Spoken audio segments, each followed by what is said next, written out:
A night that changed everything. On the love I took for granted. Her face is burned into my memory. Her tears, the way she looked at me like I was a stranger. The woman who had once been my everything now stood before me, shattered. I had done that to her. I had taken the trust she had given me and crushed it in one reckless night. I could still hear the tremble in her voice when she asked, "How could you do this to me?" And the truth was, I had no answer, because no excuse could ever make up for the damage I had done. To my subscribers and gifters, I just want to take a moment to thank all of you who support me. Your encouragement means the world to me. Your kindness and generosity push me to share stories that matter, stories that are raw and real. I appreciate you all, the beginning of everything. My name is Brandon Sullivan. I'm 37 years old, and for a long time, I thought I was a good man. I had a wife who loved me more than I ever deserved, a comfortable life, and a future that seemed secure. Her name is Vanessa. We met when we were young, back when love felt simple, before life got complicated.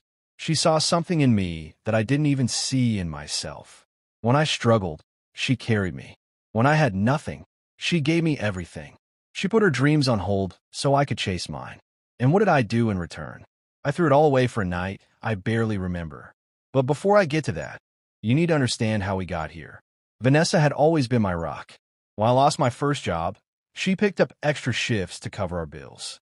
When I doubted myself, she reminded me of my worth. She was the kind of woman people dream about, a woman who loved with everything she had. I should have been the same kind of husband to her. But the truth is, I got comfortable. I stopped appreciating the little things she did. I let life get in the way of love. Our conversations became shorter. Our date nights became rare. And somewhere along the way, I started drinking more than I should have. How temptation found me. It started small. A few drinks after work to unwind. Then a few turned into too many. I wasn't an alcoholic, at least that's what I told myself. But alcohol had a way of making me someone I wasn't, someone reckless. That's when I met her. Her name was Camille Foster. She was younger, full of energy, and knew exactly how to make a man feel seen. She wasn't better than Vanessa. No one could ever be. But in that moment, in my drunken haze, she was different. And sometimes, different feels dangerous in the worst way. I never went looking for an affair. But temptation doesn't always knock. It walks right in when you leave the door open. And that's exactly what I did. The first time I saw Camille was at a bar downtown. I had gone out with a few coworkers after work, nothing unusual. She was a friend, someone who just happened to be sitting at our table. At first, she was just another person in the crowd. But as the night went on, the drinks kept flowing, and suddenly, she wasn't just someone in the background anymore. She laughed at my jokes. She touched my arm when she talked. She gave me a look that made me feel like a younger version of myself, like the guy I used to be before responsibilities and routine took over my life. And I let myself like it. It was innocent at first, or at least that's what I told myself. But deep down, I knew I was already walking on dangerous ground. Crossing the line. One drink turned into five. Five turned into losing count. My phone buzzed with a text from Vanessa. "Everything okay? You coming home soon?" I should have left. I should have gone home to my wife, to the woman who had been waiting up for me, trusting me. But I didn't. Instead, I leaned in closer to Camille. Instead, I let her flirt with me. Instead, I let the alcohol drown out the little voice in my head, screaming for me to stop. And then came the moment that changed everything. A cab ride. A hotel room. A decision I couldn't take back. I wish I could say I was too drunk to remember. But the worst part is, I remember every single second. And when I woke up the next morning, I knew nothing would ever be the same again. Would you like me to continue with? The sheets felt foreign. The air was too cold. The silence was too loud. I opened my eyes, and for a moment, I didn't know where I was. Then I turned my head and saw her. Camille. The memories hit me like a truck. The bar, the drinks, the flirting, the hotel room. My stomach twisted as I sat up, my head pounding, my body stiff with regret. This wasn't my bed. This wasn't my life. This wasn't Vanessa. And then it hit me. What the hell had I done? The morning after, I had never sobered up so fast in my life. My heart raced as I grabbed my phone. 5 missed calls. 3 messages. From my wife. Vanessa, are you okay? I'm worried. Brandon, please answer me. Did something happen? I felt sick. I turned to Camille, still fast asleep, tangled in the sheets like nothing had changed. Like she hadn't just helped me destroy my marriage. I wanted to wake her up, to demand an explanation, but I knew the truth. This wasn't on her. This was on me. I had made the choice. I had crossed the line. Flashes of a mistake. I forced myself to remember. The way her hands had found my face. The way she whispered in my ear. The way I had let go of every reason to say no. I remembered the taste of her lips, the heat of her body against mine. I remembered how easy it had been to betray the one person who had never betrayed me. And I wanted to rip my own skin off. I stumbled out of bed, grabbing my clothes off the floor. My hands were shaking as I buttoned my shirt, the scent of perfume clinging to me like a stain I couldn't wash away. Camille stirred, her eyes fluttering open. She looked at me and smiled, like this was something to be proud of. Leaving so soon? She murmured, stretching lazily. I couldn't even look at her. I have to go. The longest ride home. The hotel elevator felt like a coffin, suffocating and slow. I watched the numbers change, my reflection staring back at me in the mirrored walls. Who the hell was I? I stepped out into the morning light, the sun mocking me with its warmth. The city was awake, people going about their lives, unaware that mine had just fallen apart. I called an Uber, and as I sat in the back seat, all I could think about was Vanessa. She was probably making coffee, waiting for me, hoping for an explanation that I didn't have. How could I face her? How could I lie to her? Because that's what I had to do, right? Lie. Hide it. Bury it. Pretend it never happened. Except, I couldn't. I wasn't just a man who made a mistake. I was a man who had shattered something I could never fix. Coming home to a lie. When I walked through the front door, Vanessa was standing in the kitchen, wearing one of my old sweatshirts, her hair in a messy bun. She looked up, relief flooding her face. Brandon, God, I was so worried. I froze. She rushed toward me, wrapping her arms around me, and I nearly broke right there. She smelled like home. She felt like home, and I had just destroyed it. Where were you? She asked, pulling back to look at me. I called you so many times. You never stay out this late. I had a choice. Tell her the truth and watch her world collapse. Or lie. So I did what cowards do. I'm sorry, baby, I said, forcing a smile. I had too much to drink. Crashed at a friend's place. She exhaled, shaking her head. Brandon, you scared me. Next time, just text me, okay? She was worried about me. Me. Not the man who had just cheated on her. Not the man who had destroyed her trust. And that's when it hit me. I wasn't just a cheater. I was a liar too. Guilt is a slow poison. That day, I sat at the kitchen table, watching Vanessa move around, making breakfast like nothing had changed. Because for her, nothing had changed. She didn't know. She still loved me. She still trusted me. And it was unbearable. I tried to eat, but the food turned to ash in my mouth. I tried to talk, but every word felt like a betrayal. I had thought cheating would be the worst part. I was wrong. The worst part was coming home to a woman who still looked at me with love in her eyes when I no longer deserved it. Regret is a slow poison. It doesn't kill you all at once. It seeps in moment by moment, filling your chest, tightening your throat, making it harder to breathe. I thought the worst part was the night it happened, but I was wrong. The worst part was waking up every morning next to my wife, knowing I had broken something she couldn't even see yet. The worst part was looking in her eyes and realizing I would never be the man she thought I was again. Drowning in guilt. Days passed, then weeks, and every second felt like I was suffocating. Vanessa didn't know. She still kissed me every morning. Still sent me texts during the day. Still curled up next to me at night, resting her head on my chest like I was the safest place in the world. But I wasn't. I was the storm she didn't see coming.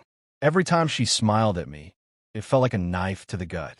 Every time she told me she loved me, I wanted to confess. But I couldn't, because if I did, I knew I would lose her. So I did what cowards do. I buried it. I told myself it was a mistake, that it didn't mean anything, that as long as she never found out, we could go back to the way things were. But there was no going back. A stranger in my own life. I stopped going out for drinks after work. Stopped staying out late. I did everything right. Everything a good husband should do. But Vanessa could tell something was off. "You've been quiet lately," she said one night, curling up beside me on the couch. "Is everything okay?" I forced a smile. "Just work stress, that's all." She frowned, running her fingers through my hair. "You know you can talk to me, right?" And that's what killed me the most. She had spent our entire marriage being there for me, loving me, supporting me, never once giving me a reason to doubt her. And I had thrown it all away for nothing. The unwanted reminder. I thought I could put it behind me. Thought I could forget Camille Foster ever existed. But life isn't that kind. One afternoon, as I was leaving the office, my phone buzzed. A message from an unknown number. "Camille. Hey, stranger. Long time no see." My stomach dropped. I stared at the screen, my heart pounding. I hadn't spoken to her since that night. I had made sure of it. But she was back, and she wasn't letting me forget. The weight of secrets. I deleted the message, blocked the number, told myself it was over.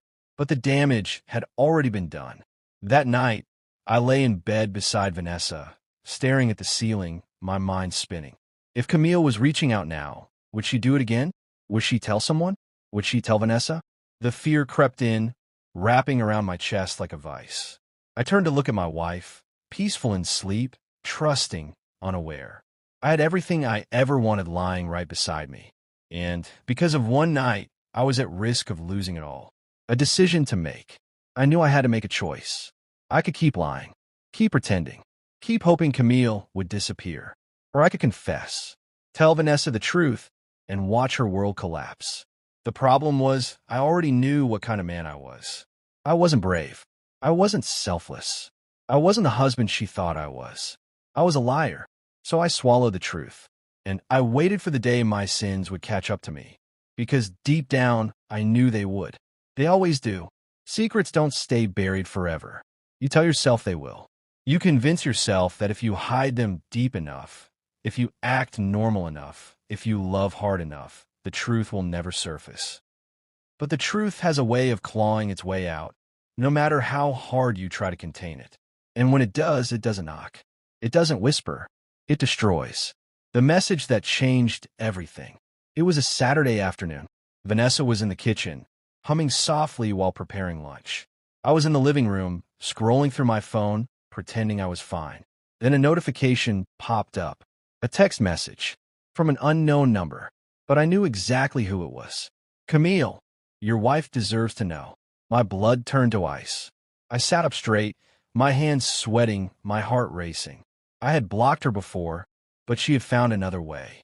I glanced at Vanessa. She was focused on chopping vegetables, oblivious to the fire about to consume us.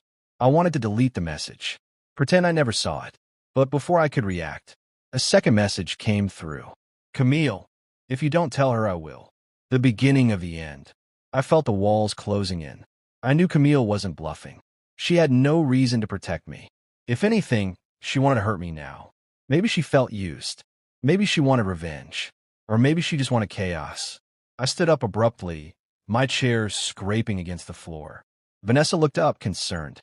"Brandon, what's wrong?" I forced a smile. "Nothing, just, I need some air." I stepped outside, my hands shaking as I called Camille. She answered on the first ring. "Well, look who finally decided to talk," she said, her voice laced with amusement. "Camille, please," I said, barely above a whisper. "You don't have to do this." "Oh, but I think I do," she replied. "You got to move on, Brandon. You got to pretend like nothing happened. But I don't get that luxury, do I?" I closed my eyes, pressing my fingers to my temples. "What do you want?" "I want the truth to come out," she said. "You can do it, or I can." I felt like I was drowning. If I told Vanessa, I would lose her. If Camille told her, I would still lose her. Either way, my marriage was about to go up in flames. The confession. I walked back inside, my legs unsteady. Vanessa turned to me, frowning. "Are you okay?" I stared at her. This woman who had given me everything, who had trusted me, who had built a life with me. I had to tell her before Camille did. I took a deep breath. "Vanessa, we need to talk." Something in my voice made her stop what she was doing. She set the knife down, her eyes locking onto mine. What is it? I couldn't breathe. I couldn't speak. I knew the moment I said the words, everything would change. But it was too late to turn back now. I messed up. I admitted, my voice shaking. I I cheated. Silence. Absolute deafening silence. Vanessa blinked, as if she hadn't heard me right. What? I swallowed hard. That night, I didn't come home. I was drunk. I was stupid. And I made the worst mistake of my life. I had imagined a lot of reactions. Yelling, crying, throwing things. But Vanessa just stood there, staring at me. And that was somehow worse. Shattered trust. She took a slow, shaky breath. You're lying, she whispered. I wished I was. Who? She finally asked, her voice barely above a whisper. I hesitated. Camille, I admitted. The name hit her like a slap. Her face paled, and for a second, I thought she was going to collapse. Then she stepped back, as if being near me was physically painful. I gave you everything, she said, her voice raw. I was always there for you. I trusted you, Brandon. And this is what you did. I had no defense, no excuse. It didn't mean anything, I said desperately. It was a mistake. She let out a hollow laugh. A mistake. She shook her head, her eyes filling with tears. A mistake is forgetting an anniversary. A mistake is saying something hurtful in the heat of an argument. Cheating isn't a mistake, Brandon. It's a choice. I had never felt so small. I never meant to hurt you, I whispered. She stared at me for a long time. And then, finally, she spoke the words that shattered me. But you did. The breaking point. Vanessa didn't scream. She didn't throw things. She didn't lash out. She just shut down. She walked past me, heading toward the bedroom. Vanessa, please. I need to be alone, she said, her voice flat. I wanted to stop her. I wanted to hold her, to beg for forgiveness, to undo what I had done. But there was no undoing this. I had broken something in her, in us, and I didn't know if it could ever be repaired. The longest night, I sat on the couch, staring at the wall, listening to the silence. Vanessa didn't come out. She didn't call anyone. She didn't cry loud enough for me to hear. But the weight of what I had done filled the house like a heavy fog. I had spent weeks drowning in guilt. Now, I was drowning in the aftermath. And I knew this was only the beginning. Some losses don't hit you all at once. They creep in slowly, settling into the empty spaces of your life. The spaces where laughter used to be, where love once thrived, where trust stood unshaken. Losing Vanessa wasn't like flipping a switch. It was a slow, agonizing process, 1,000 little moments that reminded me of what I had destroyed. And the worst part? I knew I had no one to blame but myself. The silence that followed. After that night, things weren't the same. Vanessa didn't leave right away. She stayed in the house, but it felt like we were miles apart. She stopped touching me, stopped looking at me the same way. The warmth in her voice was gone, replaced by something hollow, something distant. I don't know what to do with this, Brandon, she said one night, sitting across from me at the dinner table. She wasn't eating, just staring at her plate, pushing food around with her fork. I don't either, I admitted. She sighed, setting her fork down. I don't even know who you are anymore. I wanted to tell her I was still the same man, but I wasn't, and we both knew it. The breaking point. One evening, about a week after my confession, I came home to find Vanessa sitting on the couch, a packed suitcase beside her. My stomach dropped. You're leaving? I asked, my voice barely above a whisper. She looked up at me, her eyes tired, swollen from crying. I need space, Brandon. I need time to think. Panic clawed at my throat. Vanessa, please. Don't, she said, shaking her head. I need to go. I felt like the ground had been ripped out from under me. Is this it? I asked. Are we over? She hesitated. For the first time in days, I saw something flicker in her eyes, pain, hesitation, maybe even love. I don't know, she said softly. Then she picked up her suitcase, walked past me, and left. And just like that, my world collapsed, living with the consequences. The house was unbearable without her. Her absence was everywhere, in the untouched coffee cup on the counter, in the empty side of the bed, in the silence that filled every room. I tried calling. She didn't pick up. I sent texts. She didn't respond. Days turned into weeks. And the more time passed, the more I realized something painful. She wasn't just trying to clear her head. She was trying to figure out if she could ever forgive me. And deep down, I knew she might not. What I lost? I lost the woman who stood by me through everything. The woman who sacrificed for me, who believed in me, who built a life with me. I lost the way she used to look at me, with trust, with admirati, with love that never wavered. And the worst part? I lost the version of myself that I could have been, the husband she deserved. All because of one night, one mistake, one choice. What I learned. People like to say, you don't know what you have until it's gone. But that's not true. I knew exactly what I had. I just never thought I'd lose it. Infidelity isn't just about the moment it happens. It's about the ripple effect, the destruction it leaves behind. I wish I could go back. I wish I could undo it. But regret doesn't fix anything. The only thing I could do now was live with it and pray that somehow one day, Vanessa could find it in her heart to forgive me. The final goodbye. One afternoon, weeks after she left, I got a message from Vanessa. Vanessa, we need to talk. I didn't know if that meant she was coming back or if it was the beginning of the end. But whatever it was, I was ready to face it because no matter what happened next, I had already lost the one thing that mattered most. And I had no one to blame but myself.